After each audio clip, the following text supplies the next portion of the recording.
Hello and welcome to our YouTube channel. We are discussing 120 most important question for the mains this year. Right? हमने GS paper 1 2 3 को कर लिया है. Now we are discussing GS paper 4. Right, ये हमारा third video है. ठीक है, तो माय नेम इज आशीर्वाद Kumar. I have appeared in 3 interviews, 5 years of experience. I have been associated with these institutions. अगर आपको इंटरनल सिक्योरिटी लेके कोई भी डाउट है तो we have written a book, you can read this book and let us know. चाहे आप freshers हो या फिर आप इस साल मेंस दे रहे हो इंटरनल सिक्योरिटी में, if you want to score good marks.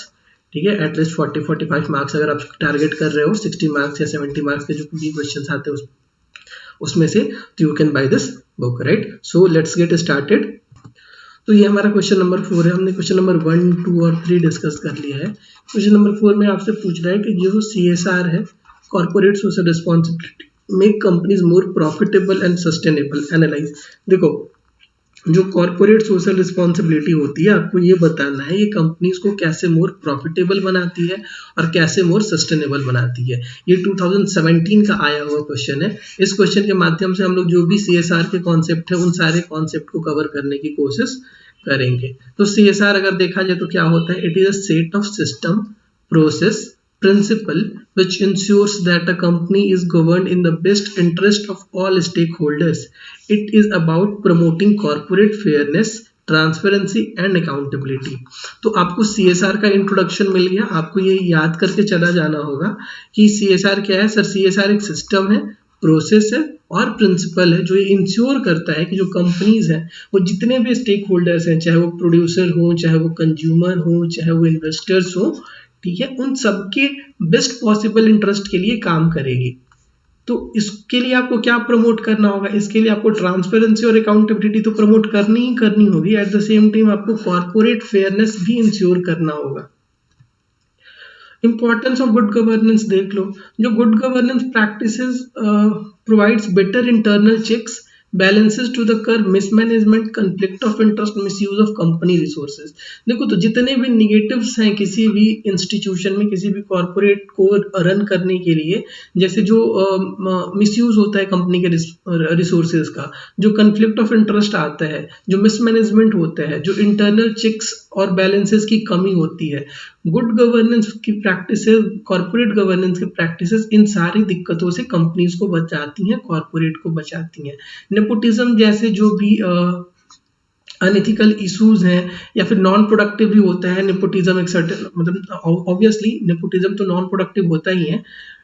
Corporate sustainability को रेगुलेट करती है, इन्हांस करती है. जो रिस्क है और जो अपॉर्चुनिटीज ऑफ करप्शन है इसको डिक्रीज करती है, इसको रेगुलेट करती है. It covers of weakness of the countries corporate laws. जैसे कई बार क्या होता है कि कंपनीज की अपनी कॉर्पोरेट लॉ होती है ना. देखो, किसी भी कंट्री के लिए ये पॉसिबल नहीं है कि वो सारे के सारे डायमेंशन में लॉज बना दे. लूपहोल्स हर जगह रहेंगे, ठीक है. बट अगर आपका गवर्नेंस स्ट्रक्चर ठीक है, अगर आपका कॉर्पोरेट गवर्नेंस ठीक है, तो आप उस लूपहोल्स को एक्सप्लॉइट करने की कोशिश नहीं करोगे. राइट, तो जो आपकी वीकनेस भी रह जाती है कंपनीज के कॉर्पोरेट लॉज में, उसको भी मैनेज कर लेता है कॉर्पोरेट गवर्नेंस. तो good corporate practices based on transparency and sound business attract foreign investment. देखो, इंडिया में बहुत सारी कंपनीज है. टाटाज हो गई, इन्फोसिस हो गई, रिलायंस हो गई.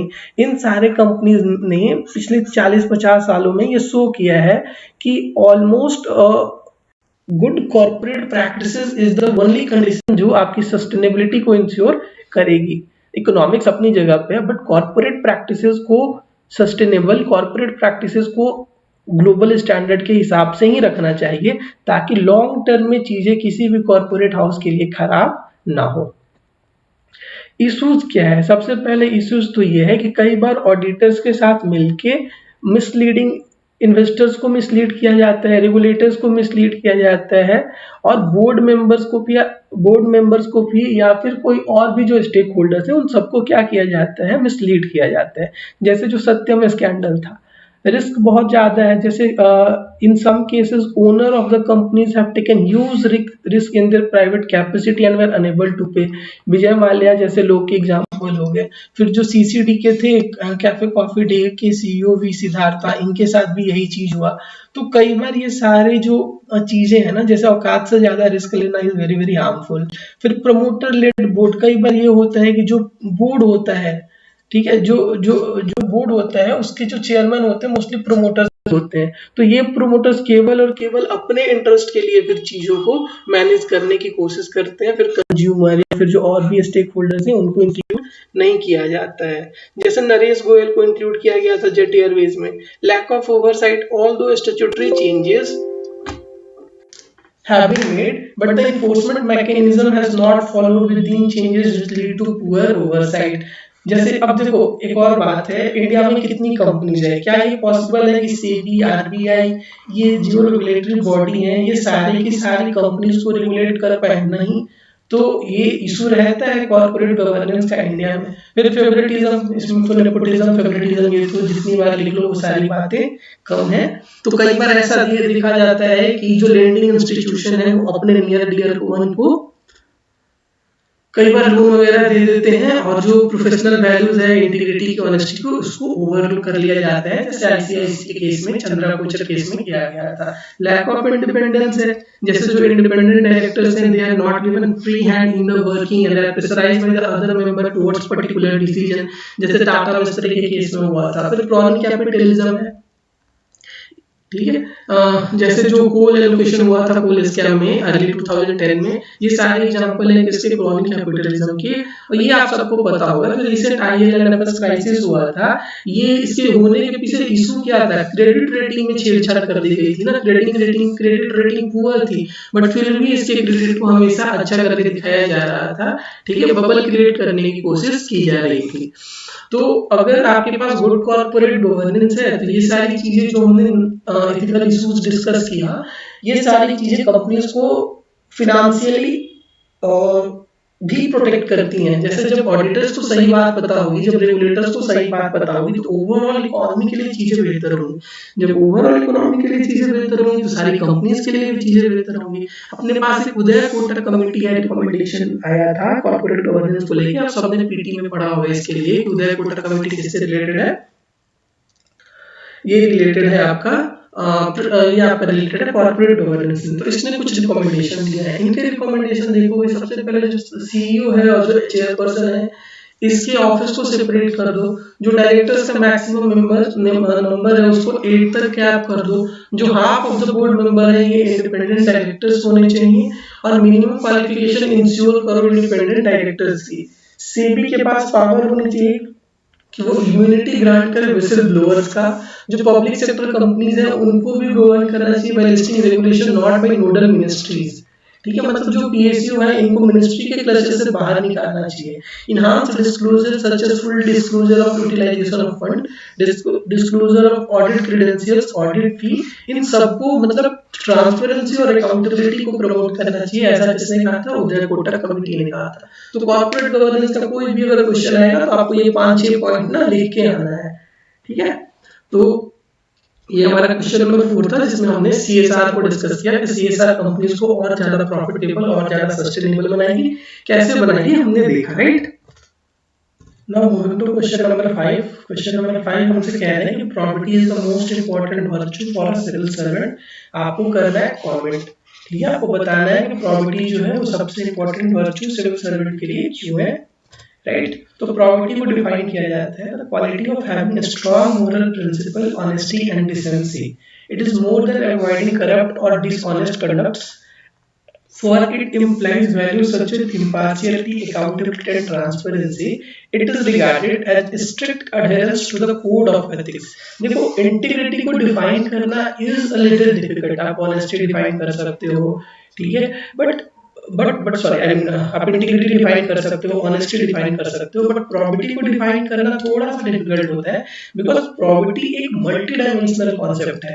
आपके सोचने से लेके, आपके करने से लेके, आपके जो भी कोड ऑफ एथिक्स है उसकी स्ट्रिक्ट एडहेरेंस तक जब आप करते हो तो जो वैल्यू है प्रॉपर्टी की वो डिफाइन हो पाती है। इंडिया के स्क्रिप्चर की अगर बात करोगे, महाभारत हो गया, रामायण हो गया, अर्थशास्त्र हो गया, they provide philosophical guidance to ensure property, right. तो प्रॉपर्टी कोई वेस्टर्न कॉन्सेप्ट नहीं है। इवन इंडिया के जो स्क्रिप्चर्स हैं, जैसे महाभारत हो गया, रामायण हो गया, उसमें भी फिलोसफिकल गाइडेंस दी जाती है कि प्रॉपर्टी को इंश्योर किया जा सके। ऑब्जेक्टिव क्या है प्रॉपर्टी का? पहला ऑब्जेक्टिव तो यह है कि अकाउंटेबिलिटी को इंश्योर करना। दूसरा ये है जो हाईएस्ट लेवल ऑफ इंटीग्रिटी है गवर्नमेंट सर्विसेज में उसको मेंटेन करना। तीसरा ये है जो कंप्लायंस है उसको मेंटेन करना, उसको इंश्योर करना। चौथा ये है जो पब्लिक ट्रस्ट है गवर्नमेंट के डिसीजन मेकिंग प्रोसेस में उसको मेंटेन करना, उसको इनहांस करना, to avoid the potential for fraud, misconduct and corruption. देखो, जो गवर्नमेंट होती है या जो सिविल सर्वेंट होते हैं उनकी रिस्पॉन्सिबिलिटी बहुत ज्यादा होती है, because they are the person who are responsible for the allocation of resources, right. उनके एक डिसीजन से लाखों करोड़ों लोग अफेक्ट होते हैं, ठीक है। तो गवर्नेंस में प्रॉपर्टी का होना बहुत ज्यादा जरूरी है अगर आप चाहते हो कि जो एलोकेशन ऑफ रिसोर्सेज हो रहा है ये जस्ट हो। और ये जस्ट होने के लिए आपको ये पांचों पैरामीटर फुलफिल करना पड़ेगा, और ये पांचों पैरामीटर फुलफिल करने के लिए आपको क्या चाहिए, आपको सिस्टम में प्रॉपर्टी चाहिए। अब प्रॉपर्टी क्या है सर? प्रॉपर्टी है strict adherence to code of ethics, ठीक है। जो कोड ऑफ एथिक्स है उसका स्ट्रिक्ट अडेरेंस को प्रॉपर्टी कहते हैं। देखो, प्रॉपर्टी इन गवर्नेंस को अगर तुम देखना चाहोगे तो it is concern with the process, procedure, system rather than outcome. Property outcome oriented नहीं है, ठीक है, rather it is process oriented. It is essential for effective and efficient system of governance and socio-economic development. जो pre requisite है property के लिए वो ये है कि इफेक्टिव लॉज होने चाहिए, रूल्स होने चाहिए, रेगुलेशन होने चाहिए, करप्शन का एब्सेंस होना चाहिए, ठीक है। जो लॉज बन रहे हैं, जो रूल्स बन रहे हैं, जो रेगुलेशंस बन रहे हैं, इनका इंप्लीमेंटेशन कैसा होना चाहिए? इफेक्टिव होना चाहिए और फेयर होना चाहिए, ठीक है। तो प्रॉपर्टी के होने के लिए दो तीन प्री कंडीशंस हैं जो होने चाहिए, ठीक है। तो जो क्वेश्चन हम लोग डिस्कस कर रहे हैं कि property is the most important virtue for civil servant, इसमें आपको बहुत सारी चीजें को रिलेट करनी है। गुड गवर्नेंस अगर आपको देना होगा तो गुड गवर्नेंस के लिए जो भी प्रीरिक्विजिट है वो बिना प्रॉपर्टी के आप इंश्योर नहीं कर पाओगे।